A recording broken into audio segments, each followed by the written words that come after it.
Salut tout le monde, c'est Kirby54, j'espère que vous allez bien. On commence bien la semaine avec une nouvelle vidéo, test de console trouvée en vide-grenier. Encore une fois, j'ai pu récupérer en vide-grenier une Nintendo GameCube en boîte. Mais cette fois-ci, c'est de couleur platine. J'ai pu négocier cette console pour 8 € au lieu de 15 €, 7 € d'économie supplémentaire pour d'autres achats de jeux vidéo.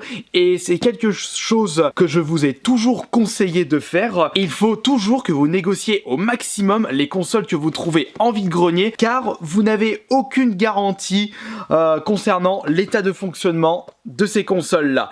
Et si je peux également vous donner un autre conseil, en tant que chineur de vide-grenier depuis des années, ne faites jamais confiance aux vendeurs. Certains vendeurs peuvent vous certifier « Oh, vous inquiétez pas, la console elle marche », alors qu'en réalité elle est complètement explosée de l'intérieur ou des éléments ont été enlevés. J'en ai fait les frais et pas qu'une fois.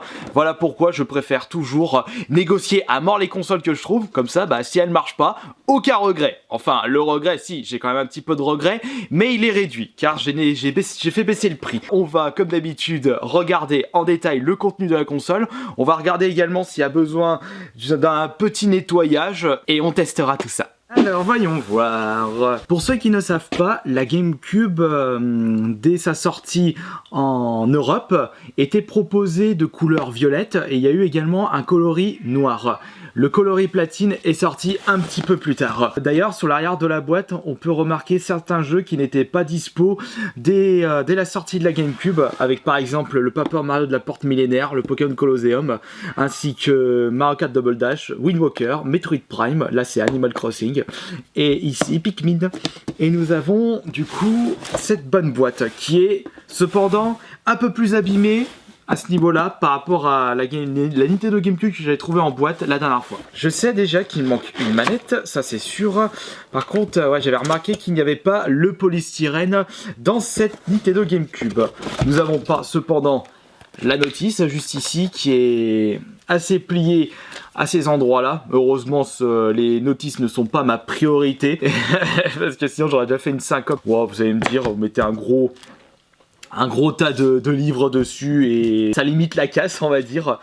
Hop, ensuite nous avons ici un code VIP Nintendo. Pour ceux qui ne se souvenaient plus de cet ancien service de la part de Nintendo, c'était en fait des échanges de points que vous pouvez cumuler grâce à l'achat de vos consoles et de vos jeux et que vous pouvez échanger sur un magasin dédié à ces points. Par contre, vous ne pouvez pas cumuler plusieurs codes issus d'une même console. C'était un code par console différente, etc. etc.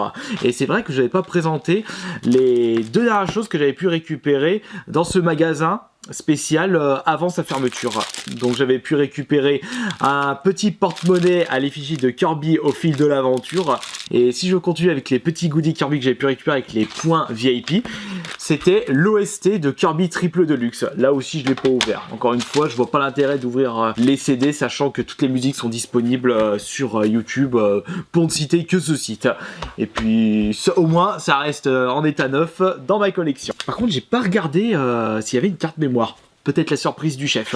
Ça, c'est en fait les notices d'utilisation, qu'est-ce qu'il faut faire, qu'est-ce qu'il ne faut pas faire, attention à l'épilepsie, etc., etc. Les informations obligatoires lorsque vous achetez une console de jeux vidéo. De toute façon, il faut bien que les entreprises se couvrent contre les accidents un petit peu stupides. Enfin, plutôt, je dirais pas... Non.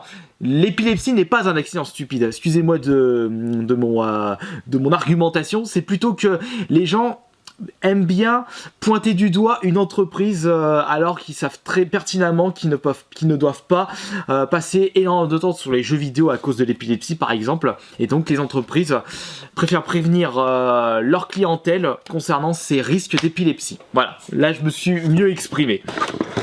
Donc continuons ce déballage de GameCube avec, logiquement, et heureusement d'ailleurs, qui sont dedans. Oula, attention, j'ai pas envie d'abîmer trop la boîte là.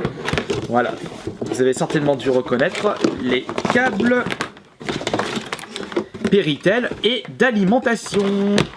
Qui sont par contre, ouais, ils sont quand même dans un très bon état. La Péritel, avec ça c'est YCA si je me trompe pas. Juste là, c'est le bloc d'alimentation qui n'est pas le même que la N64. Cependant, la Péritel, si je ne me trompe pas, c'est exactement la même. Vous pouvez prendre une Péritel de votre N64 que vous pouvez brancher sur votre Nintendo GameCube.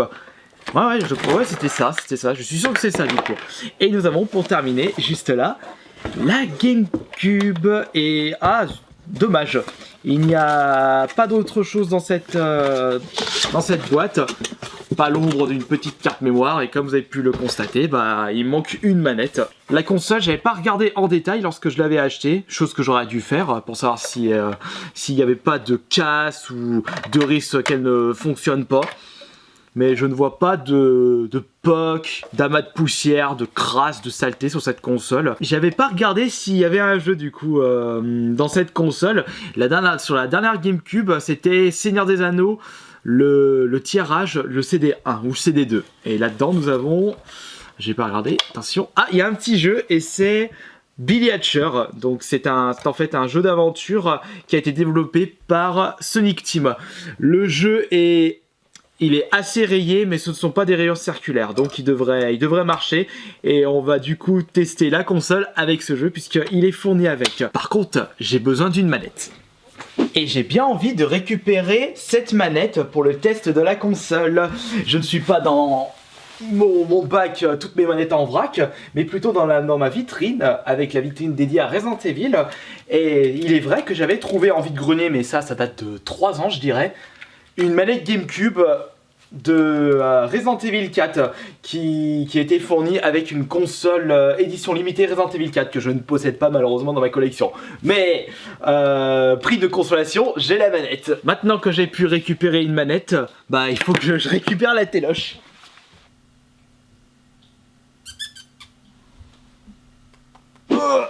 Ouais, je ne prends pas l'énorme écran, je prends la bonne vieille télé cathodique pour ce test de console. Voilà, maintenant j'ai plus qu'à brancher cette télé sur la prise, les câbles Péritel ainsi que prise d'alimentation.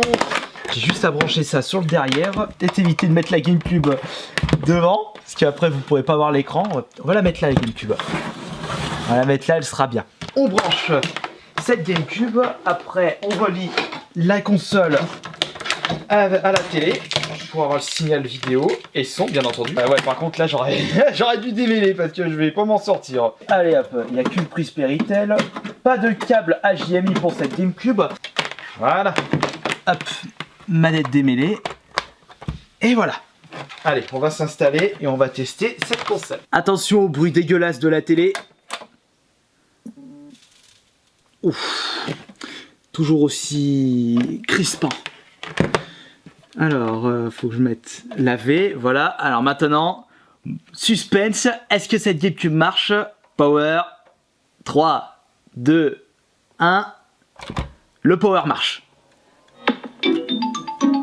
La GameCube s'est allumée correctement et il a repéré le CD. Malgré le fait que ce CD est rayé, la lentille de cette console marche super bien.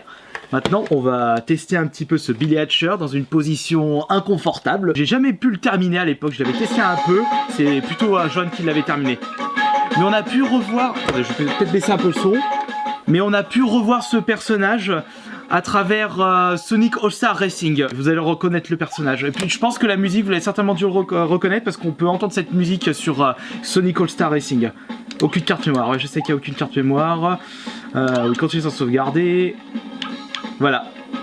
On a le mode histoire, mode bataille, mode option. Bon, on fait un mode histoire. Bon, par contre, ouais, je vais me taper les cinématiques là. On peut pas les passer par contre. Bon, ça me gâche, j'ai envie de vous montrer un autre jeu. On enlève ce petit jeu doucement. Et on va se démarrer un petit coup le Soul Calibur 2. Juste 2-3 petits matchs. On met ça correctement. On referme ça doucement. La meilleure console de tous les temps. Le jeu a été repéré. Et on démarre Soul Calibur 2. Il n'y a pas de carte mémoire, je sais, blablabla, je veux continuer sans sauvegarder. Mode arcade. On va se prendre notre personnage, Nightmare. Allez hop.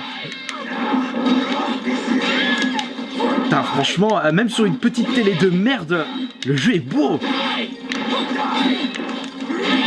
Allez, dégage. Hop là, boum. Tu vas manger mon épée, Taki.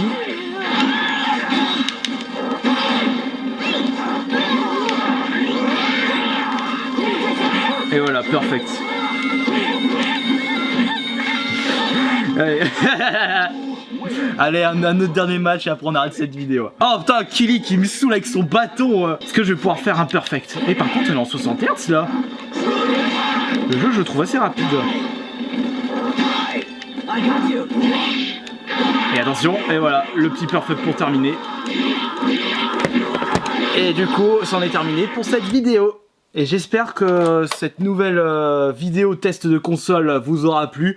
Et j'espère trouver d'autres consoles pour le prochain vide-grenier afin de pouvoir vous proposer d'autres vidéos de test de console. Mais j'espère cette fois-ci que je vais pas retomber sur une GameCube parce que 2 fois de suite, ça risque de vous lasser un petit peu. Enfin voilà, donc on se retrouve tout à l'heure pour la prochaine vidéo. Allez, ciao!